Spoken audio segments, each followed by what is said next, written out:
Junction Wreck 3 years later. Yeah. Let's go. It's an accident locals like me remember well, and it's one we'll never forget. Never, ever, ever. Only a 40-minute drive from where I'm sitting right now, I still get the chills as I go over that same curve where it all happened. Thinking about what happened, or what could have happened. What could have been? The deadliest accident on the Northeastern Corridor since 1987 occurred. And 3 years later, people still talk about this crash.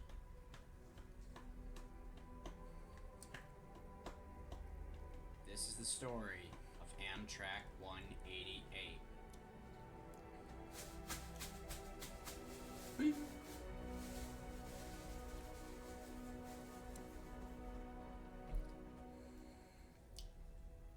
It's a special documentary by Thunderbolt.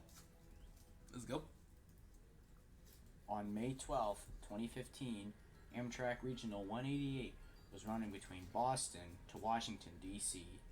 The train had 7 AM fleet cars being led by ACS-64 601, which was only a year old at the time and one of the first ACS-64s Amtrak received.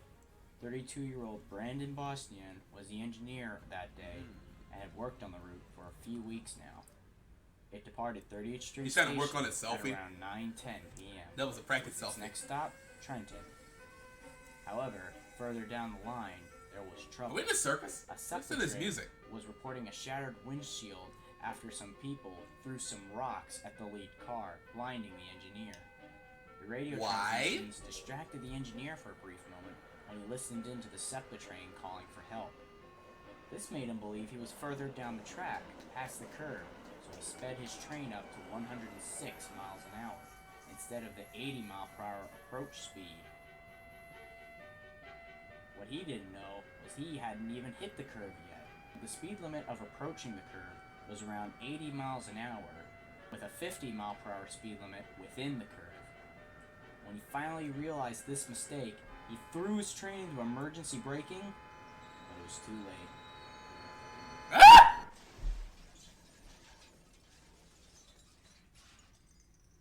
I'm okay. Block 24th, 2095, Wheat Chief Lane, getting up priority. One local people trapped at a foot of a train derailment. Also, a person screaming. Accident 24th, 2095, Wheat Chief Lane, priority. One local people trapped. Getting reports of a train derailment. Nothing further. Is reported. Curl and Wheat Chief Lane. Supposed to be a train derailment. The follow through operating. 267 Butler Street. Digit 7. Italian Saturday. Pipeline 3. Pipeline On Butler Street. Letter 10. Letter 15. Engine 13 there, unit 1 responded. Affirmative.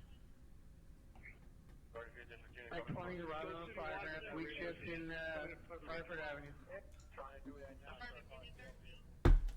The locomotive began to tip and left the curve at over 100 miles an hour. The amphileets tumbled behind, and some of them ripped apart from the excessive speed as they came off the tracks. Catenary wires were also damaged when the rear pantograph lost connection to the wire and was flung clean off the roof of the engine.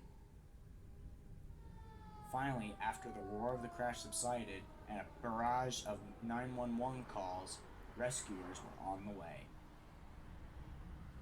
When they arrived, some of the lightly and unhurt passengers When they arrived on the scene, some of the lightly injured and unhurt passengers helped haul away the more seriously injured passengers. Brandon Bosnian suffered a concussion after his head slammed into the dashboard of the locomotive. Maybe airbags should be put into the cabs in the future. That would be smart. Philadelphia Mayor Michael Nutter said that the wreck was an absolute disastrous Nutter? mess, Like and Nutter he was Butter? very stunned at how many people were able to might walk have misheard away the from last name, such I a don't know. violent impact. Pennsylvania Governor Tom Wolf said that anything that the state can do, we stand ready to do that, to help out those victims. Amtrak was deeply saddened by the loss of life from the accident, and President Barack Obama even gave his condolences after the wreck, saying that he and Michelle were shocked and deeply saddened to hear. And and Kind their of a thoughts weird and prayers image going to of their him. families.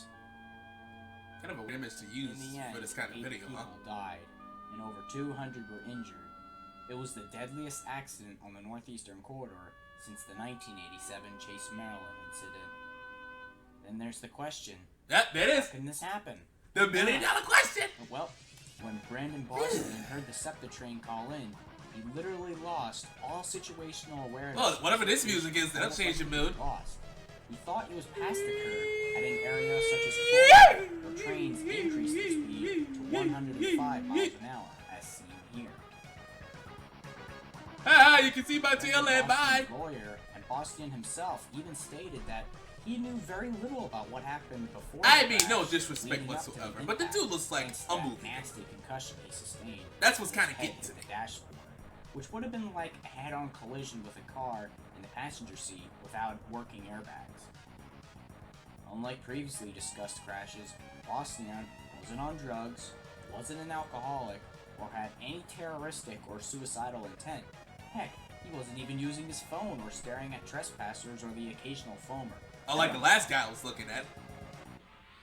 He simply just forgot where he was. Look at the video before this, Some and you'll say know what I'm 601 talking was about. possibly hit by rocks before the crash, but most likely those were loose ballast rock flying right into the engine's nose as it derailed and plowed off the tracks. Not to mention, this isn't the first time a train derailed by this spot. In 1943, the Pennsylvania Railroad Congressional Limited derailed nearby the very spot 188 crashed when a hot box occurred on the 7th car of the train, derailing all the cars behind. That wreck killed 79 and injured 117. Time to tackle the elephant in the room now that is still subject to debate. Oh man. It's been argued that the curb should have been equipped with positive train control, That music was which like works a lot like the throwing me train totally protection and warning system used in the UK. It uses GPS to know where a train currently is, where it's going, and how fast it's going, which is sent to the local dispatch center, in this case, CETC, or CTEC, located at the I don't know what I'm doing. station. When So it don't detects ask the me. train is either approaching a red signal, going too fast past a yellow, at risk of colliding with another train, possibly a runaway with no engineering control, I think I'm hitting a base or show. if the train is about to hit misaligned switches, switched against a train's path, it gives advanced warning to the engineer, usually heard by a series of beeps like this. This will give time for the engineer to react accordingly, but after a set amount of time, usually 10 to 30 seconds, the train automatically goes into full emergency, stops where it's at, and locks the controls unless it's reset. The deadline for such a system to be installed was at the end of 2015 according to Congress. Yes, it should have been a little sooner. As a Sooner, result, rather than PTC later. was mandated on all Amtrak lines, and all the ACS-64s were cleared first. The P-42s, usually used on the Pennsylvanians, however, had to wait a little longer before being cleared for the system, so ACS-64s would have to tow them between Harrisburg and Philly. And funny enough, Phase 3 Yo, who tilted my camera? 145 was one of the first P-42s to be cleared for that line. Fix my camera. SEPTA was also hell-bent Oh, on this one's kinda positive train crooked, too. control since the crash. It became Hey, one you of, over there. if not the Fix my first camera, commuter please. railroad to have positive train control on all their lines, with the Warminster line being first I think he's about on to ask for the April camera, too. 18th, 2016, until finally the Wilmington Newark, Trenton, and Paoli Thorndale lines, all shared by Amtrak, being the last ones to complete positive train control on May 1st, 2017. My line, the Maniac Norristown, had PTC fully installed by August 15th, 2016. Positive train control would have likely prevented this crash, although to this day it is still debated. I thought that was a different By person. fans like myself. The way his voice is like In the shakes end, like that. ACS-64-601, which was thought to have been put away for repairs, as stated in one of my older videos, but now it's been confirmed 601 was deemed damaged beyond repair. It will serve as a source doesn't of look that spare bad, parts man. for Come now on. for anything that's still It's intact. a little scrubby scrub. Alongside Just replace 627, the which is windshield. also deemed too And you close good. to fix after You hitting good. a backhoe in Chester a year later. Amtrak had to settle plaintiffs and punitive damages to victims valued at over $200 million. That's a lot of Wow. $1 million. Brandon Bostian, however, wouldn't face criminal charges according to Philadelphia prosecutors, who said this on May 9th, 2017. But last year, on the second anniversary of the crash, May 12th, 2017, Bostian turned himself in and was arrested, and prosecutors presented various charges against Bostian. These included involuntary manslaughter and reckless endangerment. However, on September 12, 2017, Philadelphia Judge Thomas Garrett dismissed all criminal charges, much to the frustration of prosecutors, victims, their families, and even locals. But this wasn't the end of the story. On February 6th of this year, after an appeal by PA's Attorney General's office, the case was reopened and the same charges were brought against Bostian again, and we still do not know what the ruling is so far.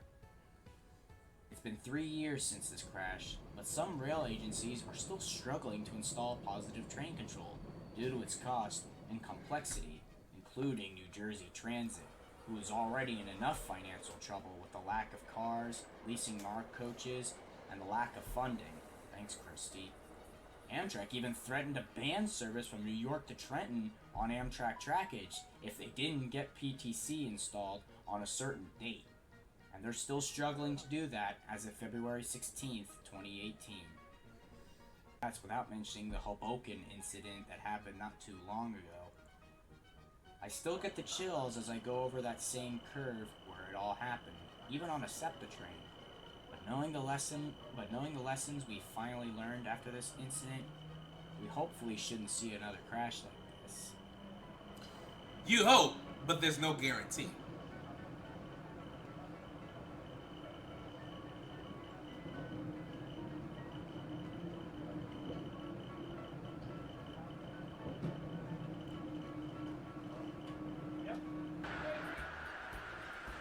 Crazy how that happened. You never know when a crash could come out of nowhere. I got a train track right here near my house. Never know when some accident's gonna come. The train could crash into this place, and I never even realize until it's too late. Yeah. Oh, if there's a trained person that just happens to look at this video, please be careful out there. That's all I can say. And my condolences to all those who lost their people in that crash. If I was living in that area, I'd be worried. I'd be a little anxious about it too. Alright. Hope you guys enjoyed this reaction. I will see you in the next video.